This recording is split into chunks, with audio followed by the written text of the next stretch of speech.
Hey, what's up with Jake? I asked, nodding towards him. Oh, girl, you won't believe it. His crazy ex just dumped him. Again. It's been a whole soap opera with those two. Drama, fights in public, you name it. This time, it's supposedly over for good, Lily replied, her eyes wide with excitement. Feeling a bit sorry for the guy, I excused myself from the group and made my way over to Jake. Hey, Jake. Long time, huh? I started, trying to sound casual. He looked up, a bit startled. Oh, hey, Anna. Yeah, it's been ages. You look good, he stammered, managing a weak smile. Thanks. You okay? I asked, nodding towards the far end of the room where people were whispering and stealing glances at him. He let out a heavy sigh. Yeah, just the usual drama with my ex. It's over now, for real this time. I'm just tired of all the yelling and scenes, you know? I nodded, understanding more than I wanted to. I get it. Peace and quiet seem like a luxury sometimes, I said. Jake chuckled. You're telling me? It's been a roller coaster. I'm just looking for some normalcy, you know? No more emotional earthquakes every other day. We both laughed, the ice between us breaking a little. The conversation flowed more freely after that. We talked about our jobs, our families, and how life turned out so differently from what we had planned back in high school. As the night wore on, the reunion buzz faded into a comfortable hum. I found myself enjoying Jake's company more than I expected.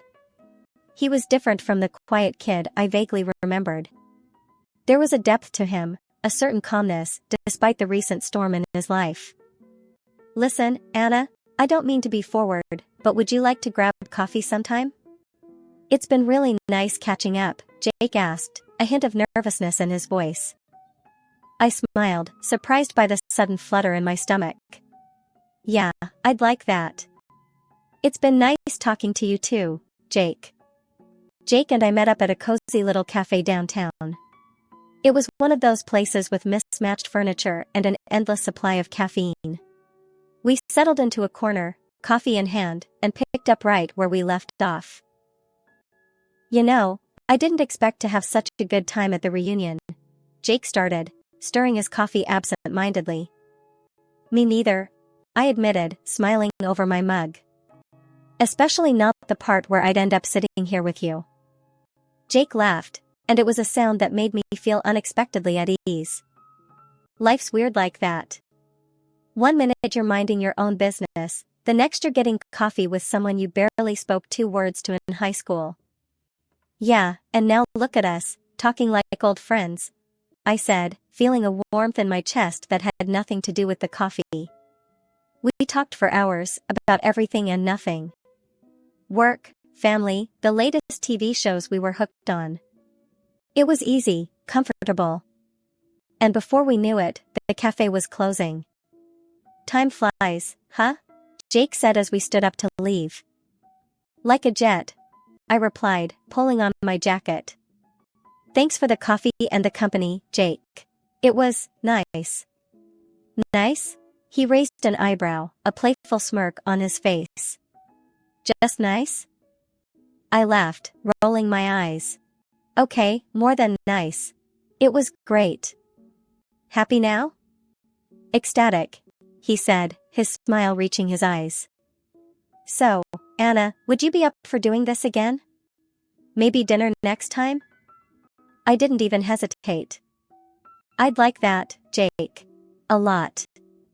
And that's how it started. Dinner turned into movie nights, which turned into weekend getaways. Before I knew it, I was head over heels for the guy I barely knew in high school. He was kind, funny, and had this way of making me feel like I was the only person in the room. One evening, we were walking along the river, the city lights reflecting off the water.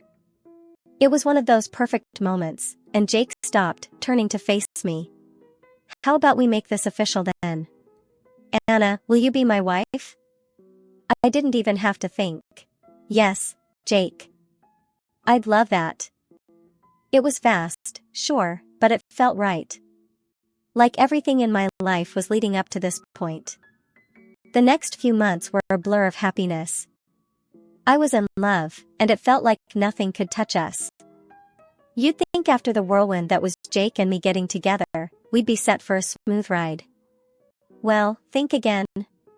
After the honeymoon phase started to fade, things got complicated.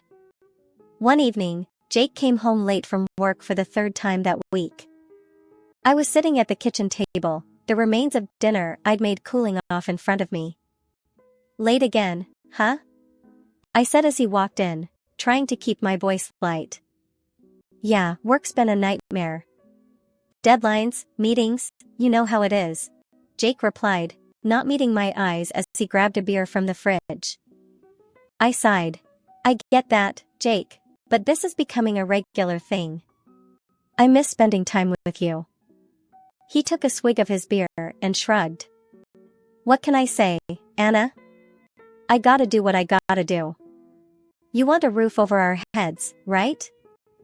I bit my lip, feeling a sting of frustration. It's not about that, Jake. It feels like you're avoiding me. We used to have fun, remember? Now you're always tired or busy. Jake let out a short laugh, but there was no humor in it. Fun? What do you want to do, Anna? Sit around and watch TV all night. Come on, we're not kids anymore. His words felt like a slap. So what, you're saying I'm boring now? He didn't answer right away, just took another sip of his beer. I'm saying we're adults, Anna. We can't just drop everything and have fun all the time. Life's not like that. I couldn't believe what I was hearing. This wasn't the Jake I fell in love with. I know that, Jake. But it's like you don't even want to try anymore. Remember when we used to plan date nights? Now it's like pulling teeth to get you to spend an hour with me. Jake set his beer down with a sigh. Look, Anna, I'm sorry, okay? I didn't mean to make you feel that way. It's just, everything's so hectic right now. I wanted to believe him, I really did. But something in my gut told me it wasn't just about work. We went to bed that night with a wall of silence between us. The next few weeks were a roller coaster. One day Jake would be the loving guy I knew, the next he was distant and cold. It was like living with two different people. Life's got a funny way of tossing curveballs just when you think you've got the game figured out. One Tuesday evening, Jake walked through the door looking like he'd gone 10 rounds with a wildcat. His face was scratched up, clothes a mess. My heart skipped a beat, part worry, part something darker, suspicion maybe. Jake, what the hell happened to you? I blurted out, rushing over to him. He flinched, avoiding my eyes. It's nothing, Anna. Just had a little run-in on the street. I frowned, my mind racing. A run-in? With what, a set of claws? Who did this to you, Jake? He sighed, a tired, worn-out sound. I told you, it's nothing. Some crazy lady thought I was someone else, got all up in my face. It was nothing. I wasn't buying it. This wasn't just some random street altercation. The scratches were too deliberate, too personal. Jake, this doesn't look like nothing. This looks serious. Why won't you tell me the truth? He shrugged, the gesture too casual, too rehearsed.